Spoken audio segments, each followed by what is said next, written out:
আসসালামু আলাইকুম প্রিয় দর্শক বন্ধুরা, আজকের ভিডিওতে আমি দেখাবো কিভাবে আমরা অ্যান্ড্রয়েড ফোনের নো ইন্টারনেট প্রবলেম সমাধান করতে পারি। আপনি যদি আপনার ফোনে পর্যাপ্ত এমবি এবং ইন্টারনেট কানেকশন অন করার পরও ইন্টারনেট ব্যবহার করতে না পারেন, তাহলে আজকের ভিডিওটা আপনার জন্য। সো আপনি যদি আমার চ্যানেলে নতুন দর্শক হয়ে থাকেন তাহলে প্লিজ সাবস্ক্রাইব করে রাখুন, কারণ আমি নিয়মিত এরকম টিপস অ্যান্ড ট্রিক শেয়ার করি যেগুলো আপনার অনেক কাজে দেবে। So let's check it out. এই সমস্যাটির সমাধান করার জন্য প্রথমে আপনাকে যেতে হবে অ্যান্ড্রয়েড ফোনের সেটিংস অপশনে।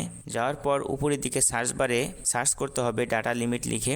তাহলে দেখবেন নিচের দিকে ডাটা ইউজেস সাইকেল নামে একটা অপশন চলে আসবে, data limit and warning. So এটাতে ক্লিক করবেন। তারপর আপনারা কয়েকটা অপশন দেখতে পাবেন। এখানে আপনারা দেখতে পাবেন ডাটা ওয়ার্নিং লেখা আছে, এখানে 2 MB দেওয়া আছে, অর্থাৎ 2 MB ইউজ করার পরেই আপনার ফোনে একটা ওয়ার্নিং আসবে।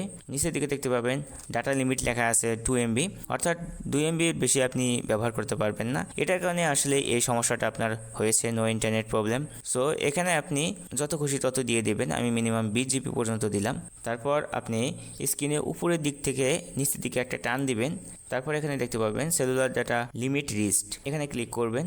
দেন দেখবেন এখানে রিজিউম লেখা আসবে। সো এই রিজিউমে ক্লিক করে দেবেন, তাহলে দেখবেন আপনার ইন্টারনেট কানেকশনটি অন হয়ে যাবে। এখন যদি আমরা চেক করার জন্য ইউটিউব ওপেন করি, দেন আমরা সেখানে দেখতে পাবো ইউটিউব সঠিকভাবে ব্যবহার করা যাচ্ছে।